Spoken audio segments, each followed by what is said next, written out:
इससे सामान्य परिवार, किसान और छोटे बड़े सब परेशान ही परेशान। कर्नाटका में विकास ठप हो गया है। ऐसी बर्बादी अगर समृद्ध कर्नाटका में कांग्रेस ला सकती है तो सोचिए ये हमारे मध्य प्रदेश का हाल क्या करेंगे। अभी तो जैसे तैसे कुर्सी पाने के लिए मध्य प्रदेश के लोगों को सोने का महल बनाने का भी वादा कर सकती है। अब ये सोना कौन सा लाएंगे? आलू वाला? कोई भरोसा नहीं। सोने का महल देंगे और फिर कहेंगे आलू से सोना निकालूंगा तब बनाऊंगा। लेकिन सत्ता मिलते ही कांग्रेस आपको भूलकर लूट का कारोबार शुरू कर देगी। इसलिए मध्य प्रदेश के लोगों को, नौजवानों को पहली बार वोट डालने जा रहे युवाओं को बहुत सतर्क रहने की जरूरत है। मेरे परिवारजनों, कांग्रेस की एक और पहचान है जो यहां के युवाओं को समझना बहुत जरूरी है। जहां जहां कांग्रेस आती है वहां अपराध चरम पर पहुंच जाते हैं। कांग्रेस सरकार में दंगे फसाद आम हो जाते हैं। कांग्रेस सरकार में बहनों बेटियों के साथ अत्याचार चरम पर पहुंच जाता है।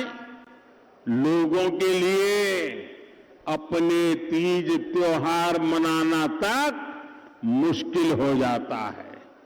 आप पड़ोस में राजस्थान में देखिए, बीते 5 वर्षों में क्या क्या नहीं हुआ।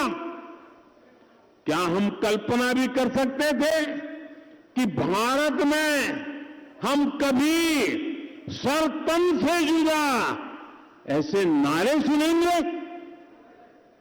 लेकिन कांग्रेस के कुशासन में वीर धरा राजस्थान में कैमरा के सामने हुआ। मेरे परिवारजनों, हमें राजस्थान तो बचाना ही बचाना है, लेकिन मध्य प्रदेश को किसी भी हालत में ये बर्बादी की तरफ जाने नहीं देना है। कांग्रेस की बातों और कांग्रेस के वादों पर आज देश बिल्कुल भरोसा नहीं कर रहा। इसका कारण है इनका ट्रैक रिकॉर्ड। कांग्रेस ने 60 साल तक पंचायत से लेकर के पार्लियामेंट तक उन्हीं की सरकार चलती थी, उन्हीं का झंडा था। लेकिन इस दौरान कांग्रेस ने आदिवासियों का न विकास दिया और न ही मान सम्मान दिया। जब केंद्र में भाजपा की सरकार बनी तो पहली बार मेरे आदिवासी भाई बहनों को वो सम्मान मिलना शुरू हुआ जिसके वो हकदार है। आप मुझे बताइए भाई, क्या ये आदिवासी समाज मोदी प्रधानमंत्री बना उसके बाद पैदा हुआ है क्या? जरा जवाब दो। क्या मोदी आया उसके बाद आदिवासी समाज पैदा हुआ है क्या? क्या आदिवासी समाज देश आजाद हुआ तब था कि नहीं था? जरा सब मिलकर जवाब दीजिए। आदिवासी समाज जब देश आजाद हुआ तब था कि नहीं था? आदिवासी समाज जब भगवान रामचंद्र से तब था कि नहीं था? लेकिन कांग्रेस वालों को पता ही नहीं था। जो आपको पता है वो कांग्रेस वालों को नहीं था। आप कल्पना कीजिए, आजादी के बाद देश में आदिवासी समाज के लिए अलग मंत्रालय ही नहीं था, अलग बजट नहीं था, अलग व्यवस्था नहीं थी। सालों साल कितने ही प्रधानमंत्री आके गए, बस चलता रहा।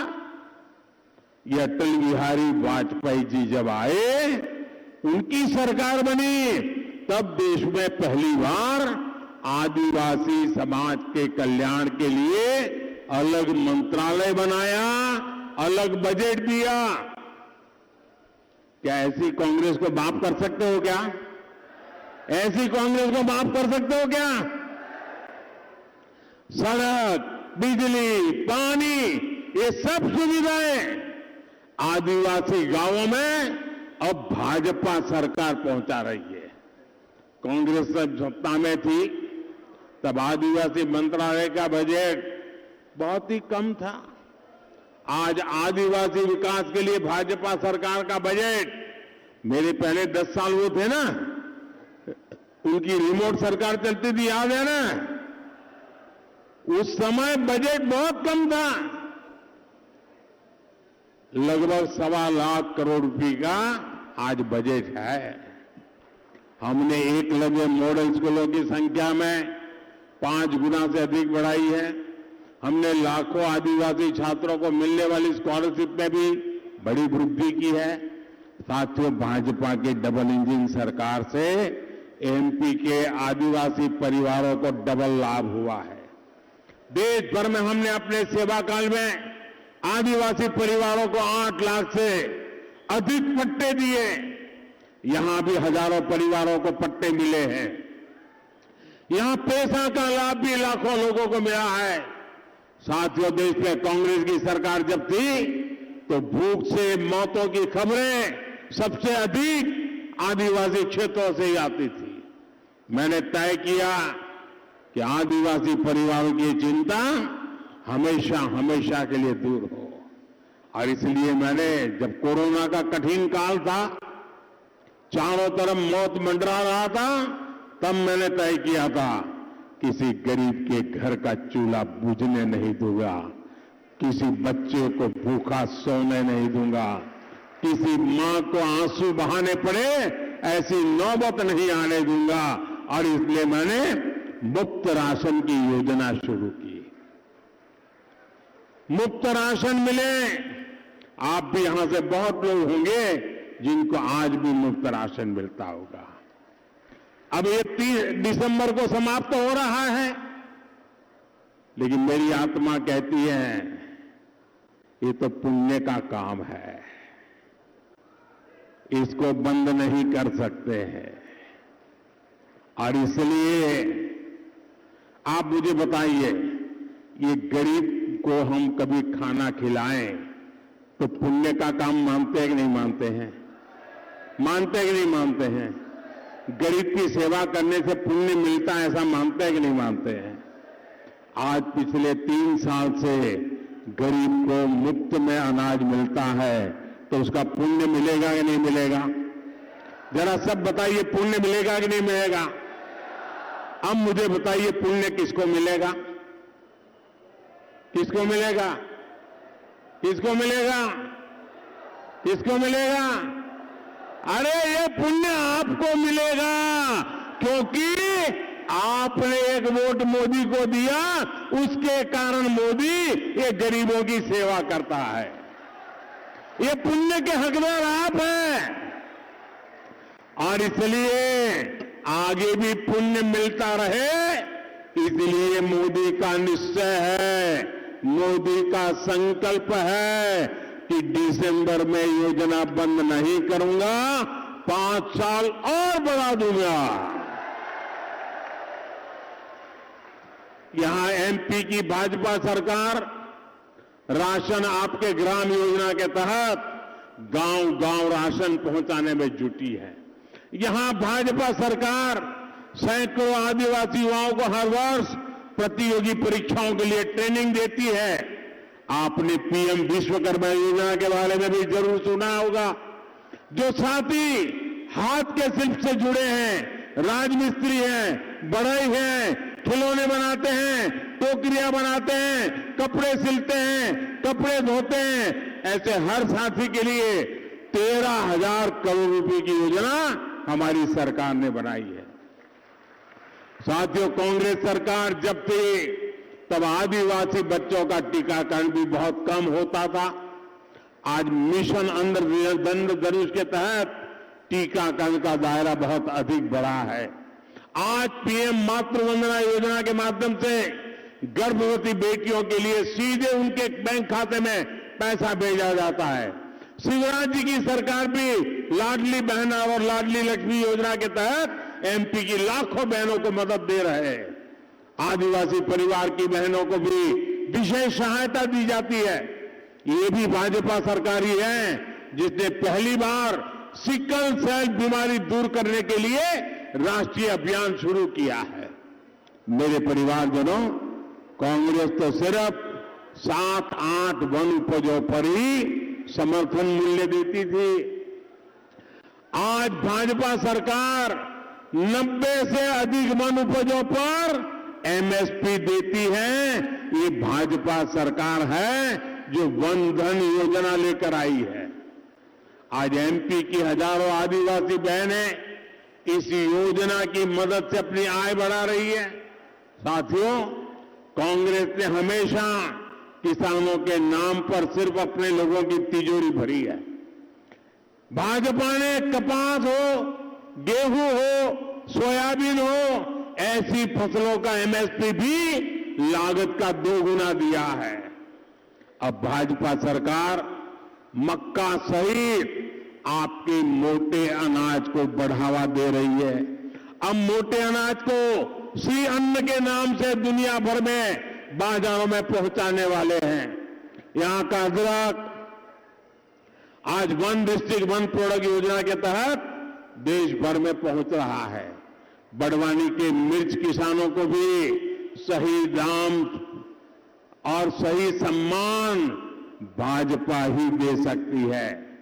मेरे परिवारजनों, आजादी से पहले बड़वानी को निमाड़ का पेरिस कहा जाता था। भाजपा सरकार अब इस क्षेत्र में कनेक्टिविटी को और बढ़ाने के लिए तेजी से काम कर रही है। अगर यहां गलती से भी रोड़े अटकाने वाली कांग्रेस को मौका मिला तो ये मुझे, जो दिल्ली से मैं मध्य प्रदेश के लिए काम करना चाहता हूं, तो यहां पर वो सारे रोड ब्लॉक कर देंगे, करने ही नहीं देंगे। मैं भी आपकी सेवा नहीं कर पाऊंगा, इसलिए ऐसे लोगों को बीच में मत आने देना। मेरे परिवारजनों, चुनाव का दिन अब ज्यादा दूर नहीं है। मैं जानता हूं कि मध्य प्रदेश भाजपा का हर कार्यकर्ता अपने अपने बूथ पर बहुत परिश्रम कर रहा है। भाजपा के हर कार्यकर्ता वो मेरी ताकत है और मेरा सौभाग्य है कि मुझे किसी समय मध्य प्रदेश में संगठन का काम मिला था। कई वर्षों तक मैं आपके सभी पूरे क्षेत्र में दौरा करता था। शायद ही कोई तहसील होगा जहां मैं गया नहीं हूं, तो मैं मध्य प्रदेश को भली भांति परिचित हूं, जानता हूं और मैं यहां के कार्यकर्ताओं की ताकत को भी जानता हूं, यहां की संगठन की शक्ति को भी जानता हूं कि कुशाभाऊ ठाकरे जैसे लोगों की तपस्या का परिणाम यहां पर है। और इसलिए मुझे पूरा भरोसा है कि आप मेहनत में कोई कमी नहीं करोगे। लेकिन इस बार मैं कहना चाहता हूं, मेरी बहनें भी हर बूथ में भाजपा के कार्यकर्ता के रूप में जब काम कर रहे तो मुझे और गर्व होता है। बहनें जिस प्रकार से मैदान में उतरी है, बहनें जिस प्रकार से मेहनत कर रही है, वो हिंदुस्तान की और कहां पॉलिटिकल पार्टियों को ईर्ष्या आ रही है, और इसलिए कांग्रेस की तो नींद ही उड़ गई है और बहनों को देखकर ये ही डर जाते हैं।